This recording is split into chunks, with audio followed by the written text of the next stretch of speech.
हजारों किलोमीटर की यात्रा हो, पर आप घबराएंगे नहीं यदि उसे टुकड़ों में बांट दिया जाएगा। दोस्तों, कावड़ लेने के लिए लोग दूर दूर से जाते हैं और अपने स्थान पर ला करके गंगा जल को शिव मंदिर में चढ़ाते हैं। वो 500 किलोमीटर, 1000 किलोमीटर की यात्रा को थोड़ी थोड़ी दूरी तय करके अपने मंजिल पे पहुंच जाते हैं। दोस्तों, इससे पहले मैं अपने विषय पर आऊं, अल्टीमेट ज्ञान में जुड़ने वाले सभी दर्शकों का हार्दिक अभिनंदन और जय माता दी लिखने वाले सभी अपने दोस्तों का हार्दिक स्वागत। दोस्तों, हमने एक वीडियो बनाया था कि कैसी भी पूजा हो या हो मंत्र सिद्धि, प्रारंभ सीख लिया तो सफलता आपके कदमों में होगी। बस दोस्तों, हमने आपको उसको टुकड़ों में बांट दिया।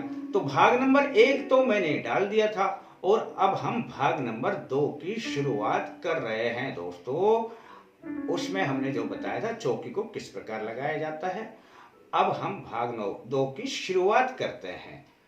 सबसे पहले बैठते हुए अपने पास ये जल का लोटा रखा होता है। दोस्तों, इसमें अपना एक पुष्प ले लें और मैं अपनी चारों दिशाओं को पवित्र करते हुए अपने आप को पवित्र करता हूं।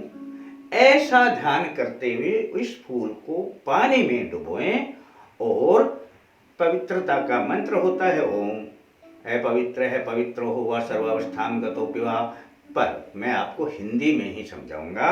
मैं सभी दिशाओं को पवित्र करते हुए, स्थान को पवित्र करते हुए अपने आप को पवित्र कर रहा हूं। ऐसा करने के पश्चात आपने पृथ्वी मां का ध्यान करना है और पृथ्वी मां पर थोड़े से चावल नीचे छोड़ करके ओम आधार भूमे नमः यहां हाथ लगा करके करम भूमे नमः और मातेश्वरी मां पृथ्वी नमः 3 बार पृथ्वी को नमन करना है। दोस्तों, इतना करने के पश्चात हाथ जोड़ करके सूर्य देव को नमस्कार करना है। अब सूर्य देव नमस्कार के बाद आपने अपने जहां पर जो हम यज्ञोपवीत धारण करते हैं वहां पर अपने ये सीधा हाथ इस हृदय पर यूं लगाना है।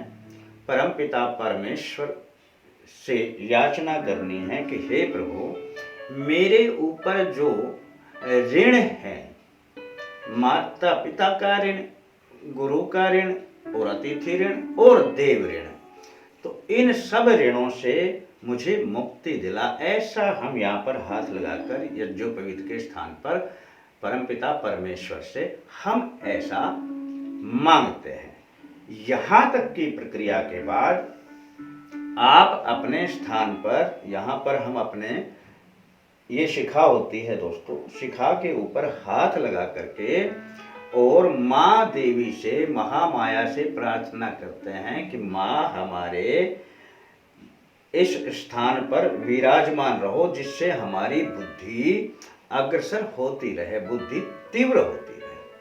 अब बुद्धि तीव्र हो जाएगी तो सारे कार्य हमारे सही हो जाएंगे। इसके बाद आपने प्राणायाम करना है कि एक नाक को बंद करके दूसरे नाक से लंबे श्वास लेने हैं, इसको बंद करके छोड़ देने हैं। ऐसे 3 बार लंबे सांस लेने हैं, 3 बार छोड़ देने हैं। हाथ को फिर धो लेना है। दोस्तों, अब हम अपने हाथ में जल लेकर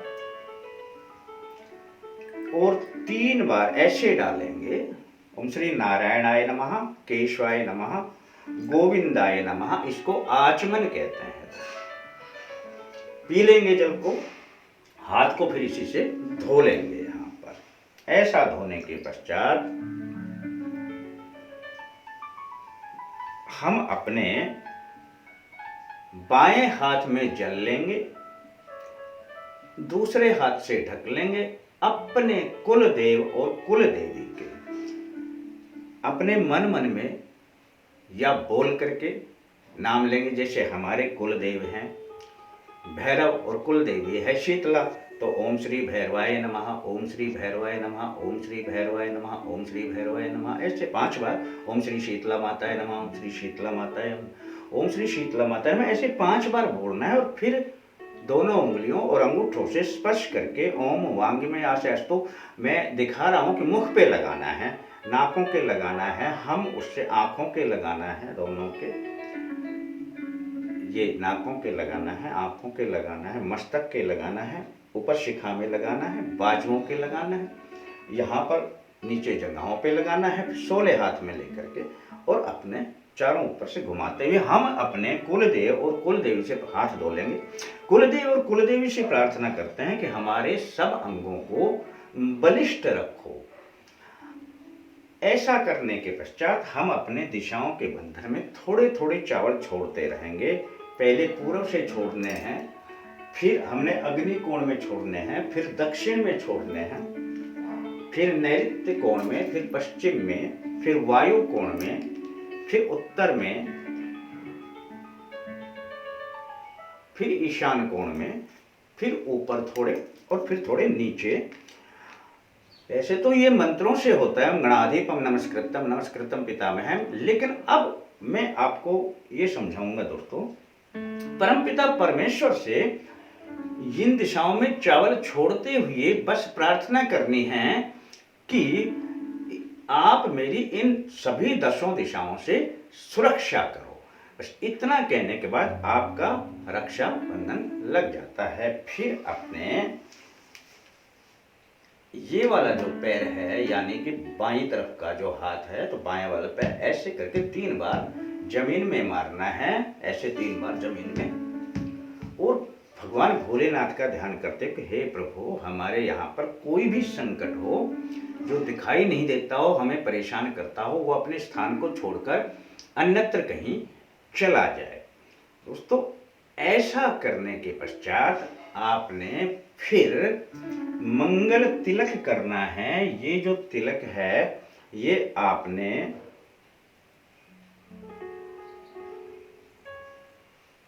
पहले मां को निकालें, फिर मां की जो सवारी है अपने इनके मस्तक पर निकालें, फिर यहां पर जो गणेश जी हैं इनके ऊपर निकालें, फिर अपने ये तिलक करें।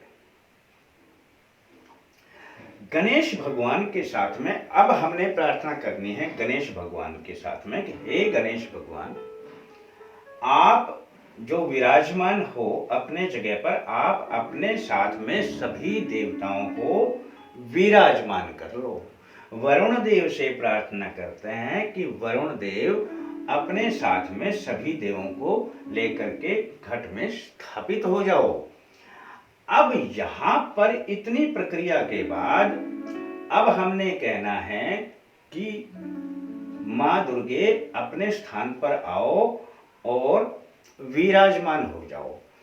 अब ये जो मंत्र बोलेंगे ये मैं मंत्र के साथ में बताऊंगा, लेकिन यह पहले प्रक्रिया में है। उसके बाद आपने शुरू करना है कि यहाँ पर थोड़े से चौकी पर चावल रख करके अपने पितरों का स्थान बना लीजिए।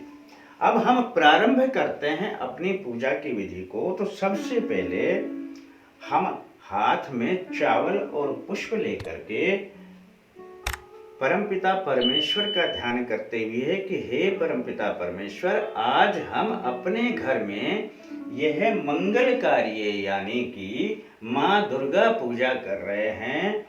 इसमें सभी प्रकार से हमारे घर में आनंद बना रहे, रिद्धि सिद्धि बने रहे, सुख समृद्धि बनी रहे, हमारे घर में किसी प्रकार का रोग दोष ना रहे। इसे हम स्वस्ति वाचन कहते हैं। बाकी स्वस्ति वाचन तो काफ़ी लंबा होता है और संस्कृत में होता है, आप समझ नहीं पाएंगे, पर मैं जो बोल रहा हूँ इस हिसाब से बोल देना कि हे परमपिता परमेश्वर, हमारे घर में रिद्धि सिद्धि सुख संपत्ति धन वैभव ये सभी बने रहें। तो ऐसा छोड़ करके ये स्वस्ति वाचन के ये पुष्प इसी में छोड़ दिए हैं गणेश जी के। यहाँ तक हमने बताया स्वस्ति वाचन तक। अब इसके बाद में अब हम तीसरा अपना इसका भाग प्रारंभ करेंगे संकल्प के साथ में। संकल्प कैसे लिया जाता है और फिर संकल्प से आगे की पूजा विधि। बस दोस्तों, धीरे धीरे करके आप सारी पूजा सीख जाएंगे। बहुत ही आसान और सरल है, इसीलिए हमने इसको टुकड़ों में बांट दिया है। आशा करता हूं दोस्तों आपको यह वीडियो अवश्य पसंद आता होगा, तो इसे अपने दोस्तों में शेयर भी अवश्य कर लें। फिर मिलेंगे दोस्तों अगले अंक के साथ, तब तक के लिए जय माता दी।